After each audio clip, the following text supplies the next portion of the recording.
Amanhã é sábado. E eu sou todo expectativa. Era assim que eu ficava nos meus 6 anos de idade, quando todo sábado meu pai chegava com umas folhinhas, uns papeizinhos, umas citações de poetas, de filósofos, Fernando Pessoa, Nietzsche, enfim, uma gama imensa de poetas, de pensadores. Eu e meus irmãos, nós recebíamos, e aquilo nos alegrava muito, aquilo era como se fosse um carinho, um cafuné. Porque meu pai era muito ocupado, médico, sempre de plantão, o bico tocando, e era assim, também assim, que ele manifestava o seu amor e, enfim, todo o seu carinho por nós. E isso durou um bom tempo. E teve uma vez que eu cheguei para ele e, pai, eu não entendo, eu não consigo entender muito aquelas frases, mas eu gosto, né, que todo sábado você nos presenteia com elas. Mas por que você faz isso? Meu pai virou para mim e falou assim: para você, André, e seus irmãos terem para onde ir. Eu, na minha ingenuidade de criança, ainda retruquei: mas como assim, pai, ter para onde ir? Poxa, eu tenho o clube, eu tenho o sítio da vovó, tem a casa dos meus amigos, né? Ele olhou para mim, meio um sorriso maroto, e disse: não, André, não são esses lugares que você sobe na bicicleta e pedala, vai de ônibus, vai no carro, ou até de avião. São lugares para dentro de você mesmo. Imaginem só, eu com 6, 7 anos de idade ouvindo isso. Mas aquilo fez um eco, mesmo que o eco não trouxesse entendimento, né? E assim, o tempo passou e tivemos várias outras situações de aproximação. Meu pai era muito carinhoso, gostava de futebol, nos via jogando futebol, a mim e a meu irmão. E o tempo passou e eu virei pai. E tive um filho, o João Pedro, e o meu filho muito apegado ao meu pai, ao seu avô, e vice-versa. E eles tiveram um tempo de uma convivência muito próxima, mas de repente o avô do meu filho não conseguia mais lembrar o nome dele. Mas ainda assim, quando via o moleque chegando, abria um sorriso: ó o moleque. O João estranhava meu filho: pai, meu avô não sabe mais quem eu sou. Não, ele sabe quem você é. Você mora no coração dele, ele sabe quem você é, mas não lembra do seu nome. E uma ocasião nós colocamos os dois, o meu pai e o meu filho, o neto e o avô, para tocar bateria numa escola de música. O Alzheimer do meu pai, ele já avançava, e meu pai mal falava, e o João dizia assim: nossa, como o vovô tem um silêncio bonito.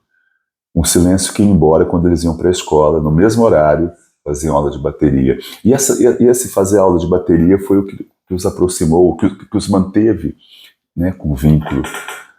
E incrível, né, como pode se manter um vínculo sem palavras, a comunicação um pouquinho mais sutil e subjetiva, mas a adoração de um pelo outro era uma coisa evidente, que aparecia no largo sorriso dos dois quando se viam. O tempo passou mais um pouco, o Alzheimer, como sempre, né, tem aí o seu caminho, as suas complicações, mas ainda assim os dois na escola de música, e chegou um final de ano e teria uma grande apresentação com todos os músicos da escola. Nós ficamos apreensivos, conversamos com os professores se valeria a pena o meu pai participar da apresentação, até para preservá-lo, né? Seria uma exposição, se porventura ele não conseguisse cumprir ali a missão dele, tocar bateria numa determinada música, numa determinada canção que havia sido ensaiada. Bom, então houve a exposição, né? A jornada de música, e Primeiro foi meu filho, com a bandinha mirim lá, com as crianças, tocou.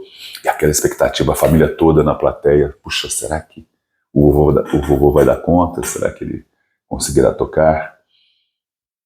E ele tocou. Tocou com até uma certa virtuosidade. E a gente ficou admirado, a plateia ficou admirada, todo mundo emocionado. O vovô tocou, o vovô mandou bem. O João, pai, nossa, o vovô arrebentou na bateria, quebrando o silêncio bonito dele. Quebrou o silêncio bonito, tocando bateria. E nessa história com meu filho, a bateria, com seu avô, eu fecho o arco narrativo na linha do tempo, né? Como a gente enfrenta, né, os perrengues, o Alzheimer, mas na maturidade, depois desse evento, passou a fazer sentido aquilo que eu ouvi lá atrás e não entendia bulhufas, ter para onde ir. O arco se fechou ali, com meu filho, repito. Que bom que o vovô quebrou o seu silêncio bonito, tocando a sua bateria.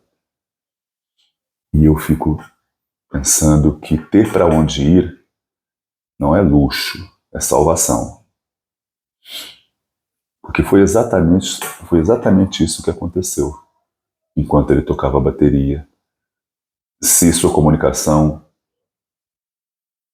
já não acontecia através da linguagem, da oralidade, da escuta, ele teve para onde ir. A arte nos salva. A literatura, as artes plásticas, a dramaturgia, a música. Que bonito isso. O arco se fechou muitos anos depois, quando eu pude entender de uma maneira generosa e dadivosa o que era ter para onde ir. O último refúgio, mesmo quando tudo no entorno desaba.